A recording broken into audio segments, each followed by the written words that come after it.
Ok. Interview, Gad Elmaleh. Ah, je sais pas. Ah, tu savais que j'allais faire ça. Ah, Gad, bonjour. Bonjour. Vous avez présenté hier votre deuxième film. C'est la première projection publique. Reste un peu. C'est l'histoire de Gad Elmaleh qui s'interroge sur est-ce que je me convertis, est-ce que je me fais baptiser. Et vous êtes resté un quart d'heure, 20 minutes au film. Et quand vous êtes sorti, vous aviez l'air très ému. Oui, alors je suis resté un quart d'heure au film. Je suis allé. Je suis sorti et je suis revenu à la fin aussi. Et j'étais très ému en effet parce que d'abord il y avait de l'appréhension déjà normale d'un réalisateur qui présente son film, mais l'appréhension aussi sur le sujet en fait. Je crois que c'est pas un sujet simple, c'est pas un sujet facile. Et ouais, j'avais beaucoup d'appréhension. Quand on s'est parlé sur scène, j'avais vraiment le trac. C'est bizarre, c'est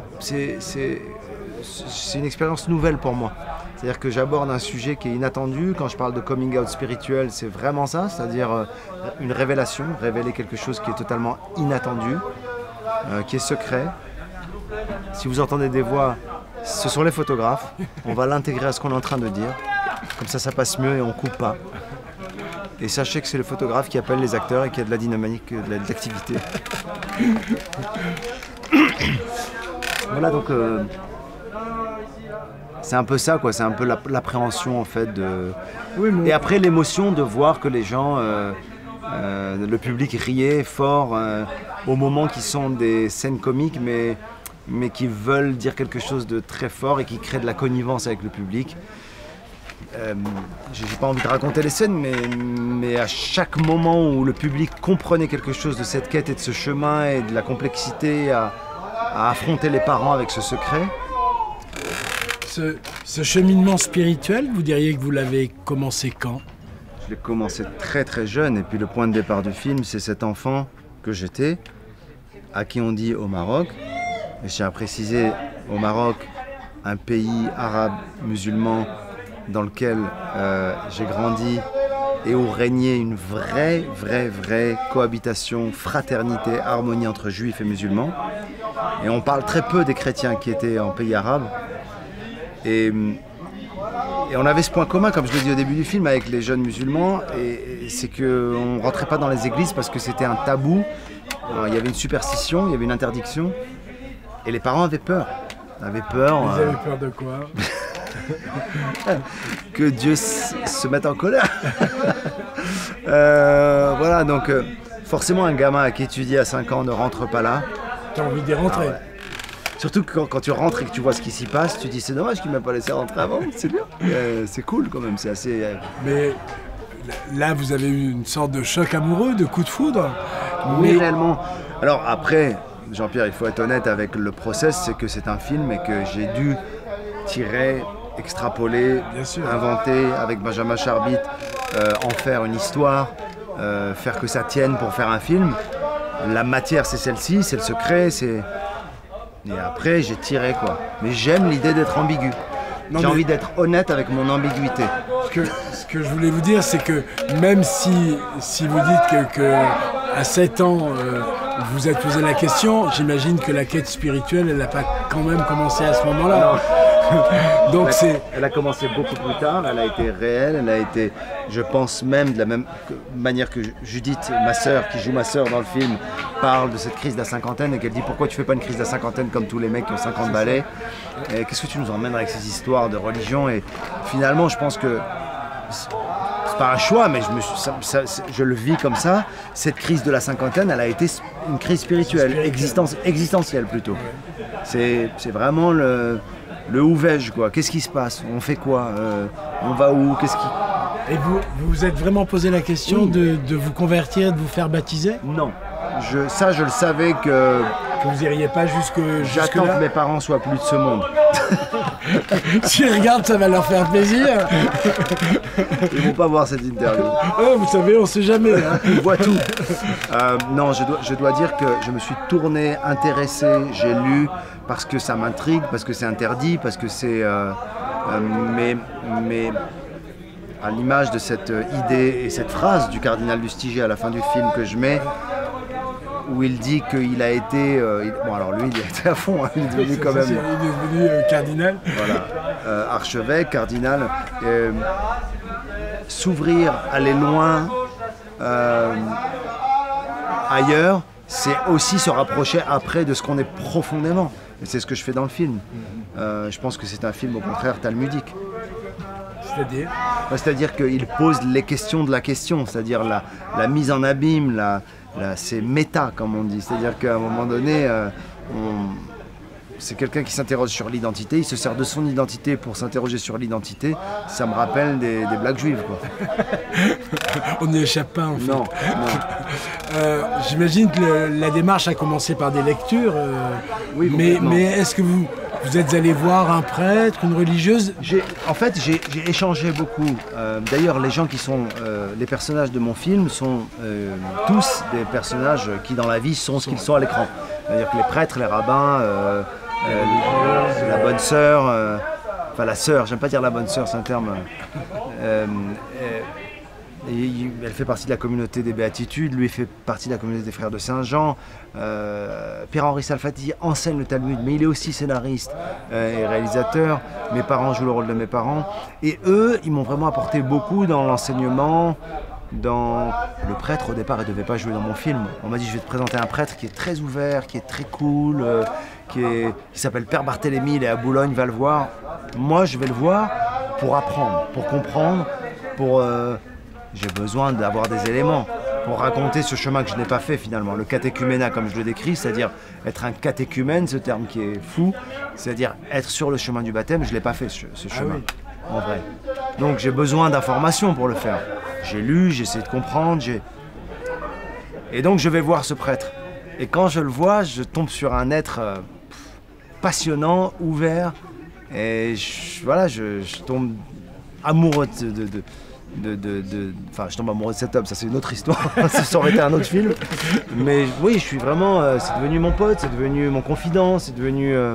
Est-ce qu'ils étaient surpris de votre démarche? Très. Bonjour, Mais je suis plus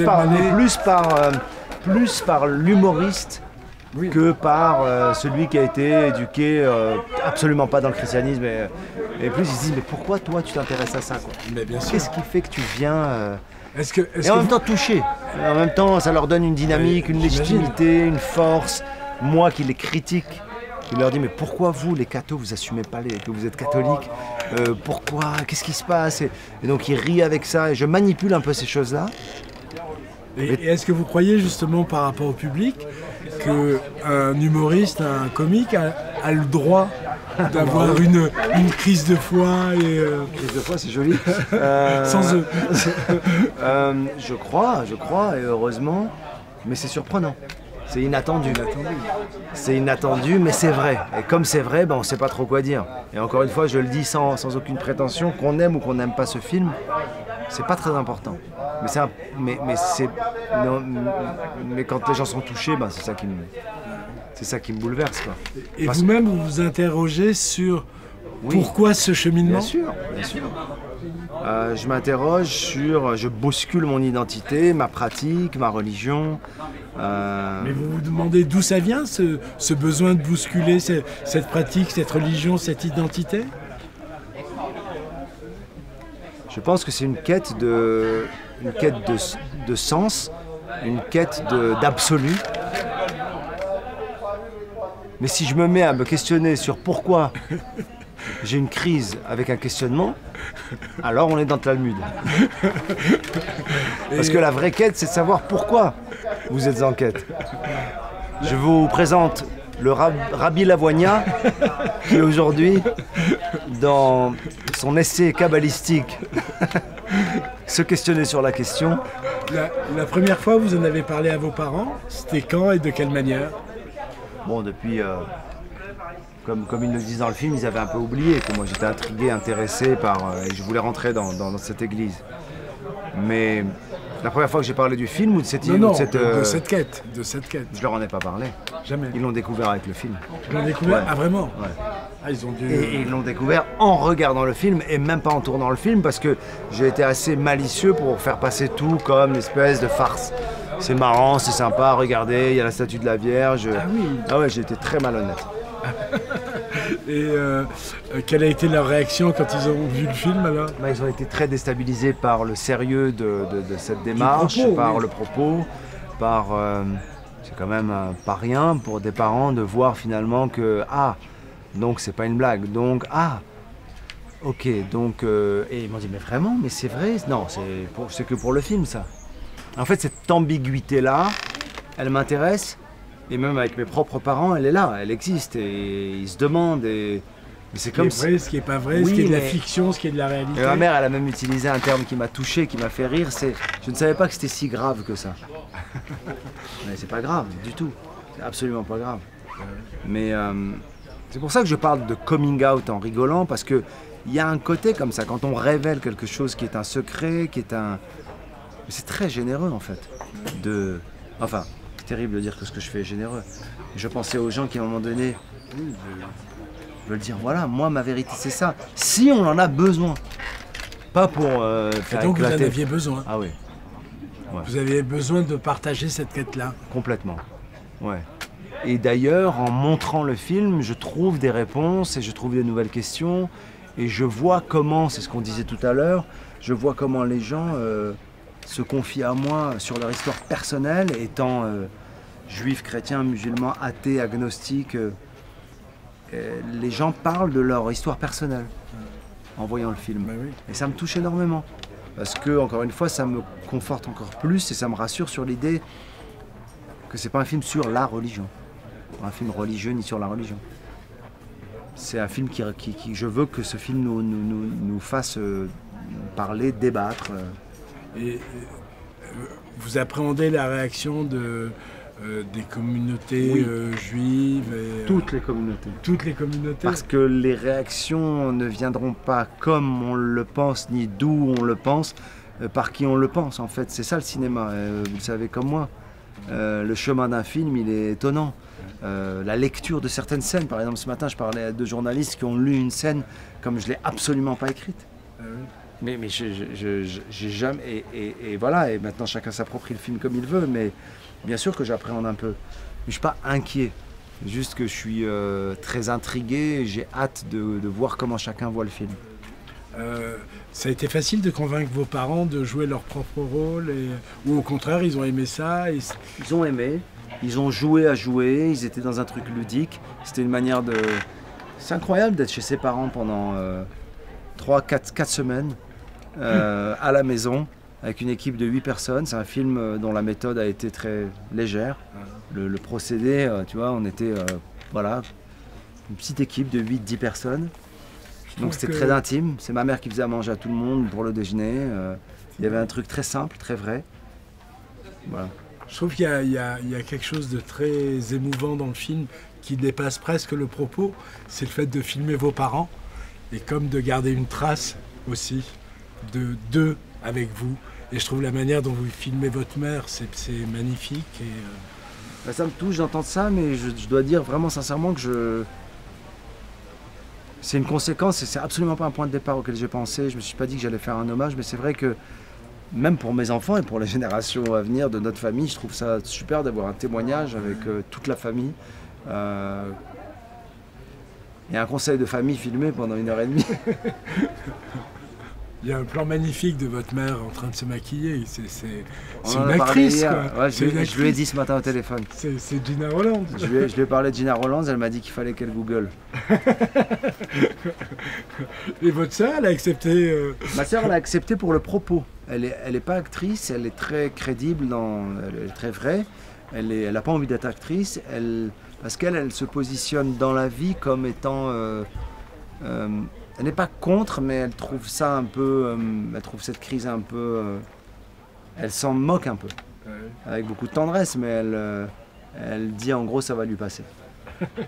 Et j'avais envie que toutes nos discussions avec ma sœur sur le Talmud, sur la Bible, sur la foi, sur les pratiques, sur le dogme, sur la pratique, sur la tradition, Et j'avais envie que tout ça, toutes ces discussions qu'on a dans le privé, les mettre à l'écran, puisque ça anime beaucoup de soirées chez nos parents. Ah oui. Et que ma sœur, elle est plutôt traditionnaliste, sans être dans une pratique religieuse, mais elle est dans les traditions, dans l'héritage séfarade. Et donc on a des discussions houleuses. Et donc j'ai transformé ça, j'ai voulu qu'elle soit cette opposition dans le film. Mais avec une ouverture, genre on va allumer autant de cierges que tu veux, mais reste avec nous. Et qu'est-ce qui vous a le plus frappé quand vous avez rencontré les prêtres, les religieuses, tout ça? Est-ce que vous trouviez des réponses à vos questions? Est-ce qu'ils étaient à l'image de ce que vous attendiez d'eux? Ce qui m'a le plus frappé, c'est leur apaisement soudain face à cette question, en me parlant à moi, qui ne suis absolument pas pour eux dans ce que je représente, lié à leur histoire ou à leur tradition ou à leur enseignement. Et cette réaction d'apaisement et d'ouverture, je pense qu'elle est possible justement avec l'inattendu, avec d'où cet humoriste né dans une famille juive vient nous parler, nous, de la Vierge Marie. Donc il y a eu une réaction très waouh, ok, on va parler. Presque touché que je m'intéresse aussi à ça parce que c'est leur chemin. Et après, me disant beaucoup de choses aussi sur le livre, quoi, sur l'Ancien Testament. Et voulant parler, alors j'ai créé même des ponts entre eux. J'ai créé des discussions, des dîners, des rencontres entre les rabbins et les prêtres, entre les sœurs et les rabbins, on a passé des soirées incroyables à parler, à échanger. Et aujourd'hui encore, ils se voient. Et je n'ai pas réussi à les marier. Quand vous parlez de coming out, en vous écoutant, on a l'impression que c'est vraiment ça. C'est-à-dire qu'il faut... Si on ne sait pas de quoi je parle... Ouais. Parce que j'imagine quand même le courage, c'est peut-être un grand mot, mais en tout cas l'audace ou le culot, oui, justement, d'aller faire cette démarche vers eux, d'aller voir les rabbins, de les faire se réunir. Il y a quand même un truc, surtout avec l'image, excusez-moi, mais que vous aviez d'humoriste et tout ça. Donc, c'est tout d'un coup, je trouve qu'il y a un vrai... Et même vis-à-vis de vos camarades acteurs, tout ça, je pense qu'il y a le même courage qu'un coming out traditionnel, quoi. Complètement. Oui, mais en même temps, il y a quelque chose que vous n'imaginez pas, c'est l'énergie que ça apporte, qui est une... Alors il y a l'appréhension, mais chez eux, chez les rabbins comme chez les prêtres, il y a une énergie. Bien sûr, oui. C'est-à-dire qu'il y a quelque chose de nouveau. Puis d'intriguant, il y a un truc de nouveau. Bien sûr. Il y a... Ah, c'est cool. Ah, ok. Alors, je vais te raconter. Et eux, ils sont reboostés à me raconter l'histoire différemment. Est-ce qu'il vous parle non pas qu'ils s'ennuient à... Non, mais ça fait... Il y a tout d'un coup un truc... C'est un événement, quoi, quand même, bien donc, sûr. Puis même, ça les interroge eux-mêmes. Complètement. Donc, et puis tout à coup, quand tu t'intéresses à quelqu'un, il s'intéresse à lui. Lui-même s'intéresse à lui et s'interroge sur lui-même. Donc à un moment donné... Vous trouvez que les uns et les autres vous parlent de la même manière de l'Ancien Testament, qui sont des textes communs, donc... Totalement. Mais... Et non, ils n'en parlent pas de la même manière, mais en même temps, ce souci chez les chrétiens que j'ai rencontrés de parler de l'Ancien Testament, de la Torah, avec beaucoup de blagues et beaucoup d'humour. Moi, j'arrêtais pas de leur dire la raison pour laquelle, parce qu'à un moment donné, j'ai acheté une Bible. La raison pour laquelle, quand tu vas à la Procure ou à une librairie... C'est bien, vous connaissez toutes les adresses et tout maintenant. Non, là, je suis à fond. Et que tu achètes une Bible ou la Torah, la Bible est plus grosse. Et un jour, en rigolant, j'ai dit à Père Barthélemy, qui est un prêtre, elle est plus grosse la Bible parce que vous avez mis la Torah juste avant. Sinon, la Bible, elle est comme ça. La Bible, elle est comme ça, la Torah est comme ça. Mais comme vous avez mis la Torah et la Bible après, et on rit de ça parce que c'est important. Ouais, c'est important. Moi, j'aime bien votre blague dans le film de la scène, le soir du jeudi saint, et vous dites l'addition, elle est pour moi. Oui, parce que j'ai envie de jouer avec ces symboles aussi.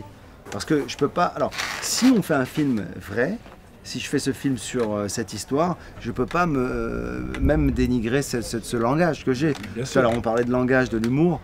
C'est un langage. Je ne peux pas tout à coup devenir un autre et dans mon film avoir un autre langage.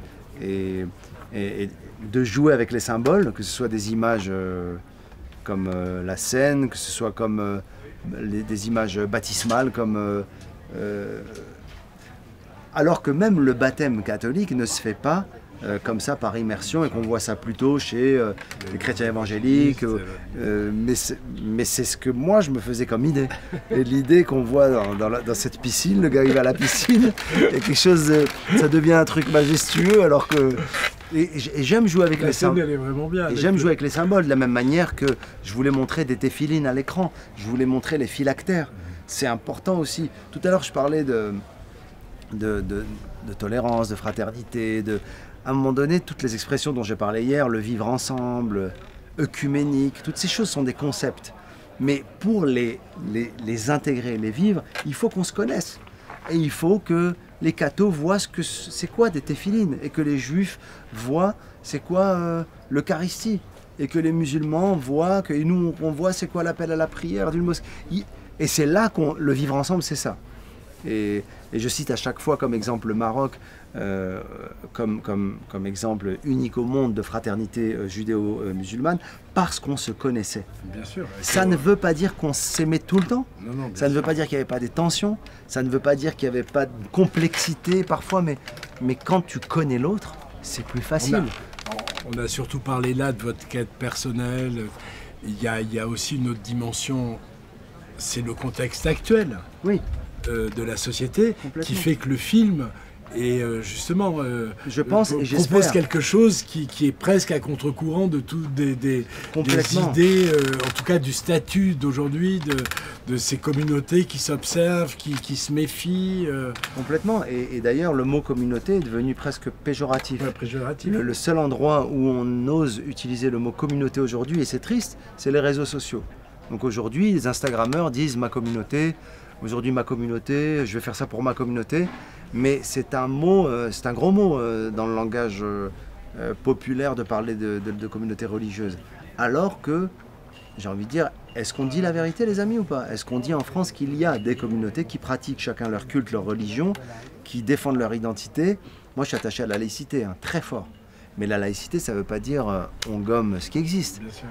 On est ensemble. Au moment où on parle, il y a des hindouistes qui pratiquent, il y a des protestants, il y a des juifs, il y a des courants différents dans le judaïsme, il y a des libéraux, il y a des réformistes, il y a des soufis chez les musulmans, il y a des chrétiens, il y a des protestants, il y a des chrétiens évangéliques, il y a le renouveau charismatique chez les catholiques.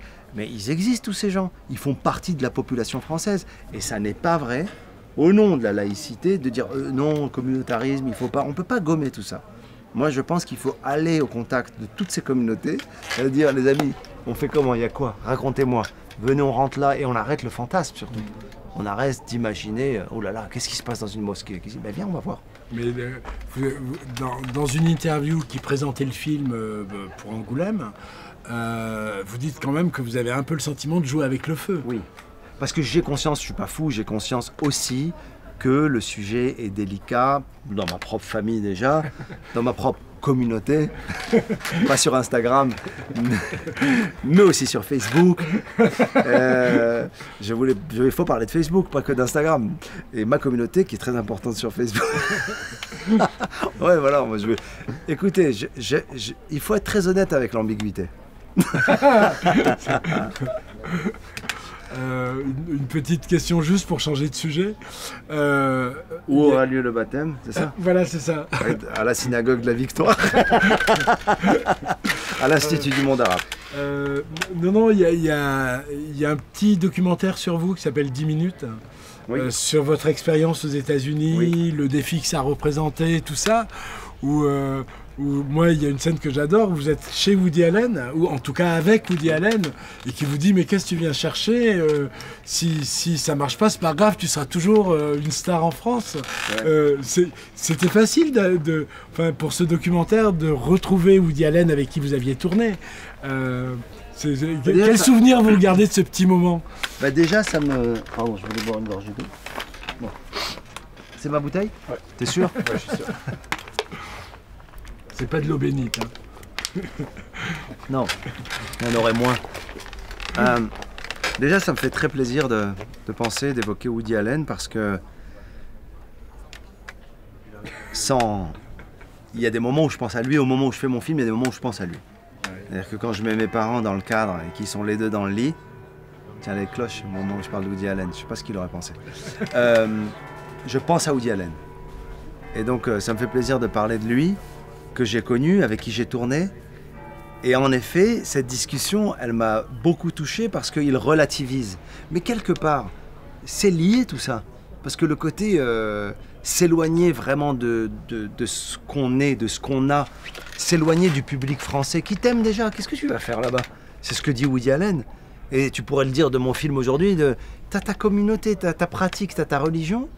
Et qu'est-ce que tu t'emmerdes à aller voir chez les cathos pour qu'est-ce que tu veux et finalement quand Woody Allen me dit dans le documentaire finalement c'est pas grave, vas-y essaye, au pire tu rentres en France, t'es au top en France. Et ça m'avait touché qu'il dise ça parce que il sait de quoi il parle aussi. Et vous aviez évoqué même brièvement votre quête spirituelle avec lui? J'ai parlé de ça. Et lui, d'ailleurs, dans plusieurs de ses films, il y a même, j'arrive plus à savoir dans quel film, il y a même un moment où il achète un crucifix. Et il y a même un moment où il joue un peu avec le feu, justement, là-dessus, et les éléments et les symboles religieux. Et je pense que, quelque part, la culture juive s'amuse de ça. D'ailleurs, dans les blagues juives, il y a beaucoup d'utilisation des symboles religieux catholiques aussi, parce que, justement, il faut à un moment donné en rire. Et on est obligé pour pouvoir se connecter. En tout cas, je parle de ma communauté. Pour finir, je pourrais jouer Bernard Pivot, mais en fait, avec vous, je ne peux pas poser exactement la même question. Lui, il disait si Dieu existe. Moi, je vous dis, puisque Dieu existe, qu'est-ce que vous aimeriez l'entendre vous dire après votre mort? Waouh!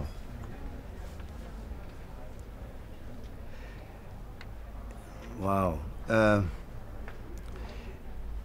Je sais pas ce que j'aimerais, mais je pense qu'il va me dire j'ai eu du mal à suivre.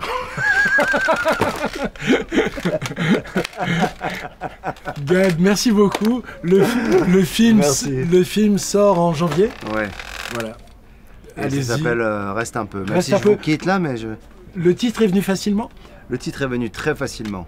Très facilement, il a été évident. C'est ma mère qui me dit Reste un peu, et c'est l'héroïne du film qui me dit Reste un peu aussi. L'héroïne du film, vous verrez qui c'est. Merci beaucoup, Gad. Merci.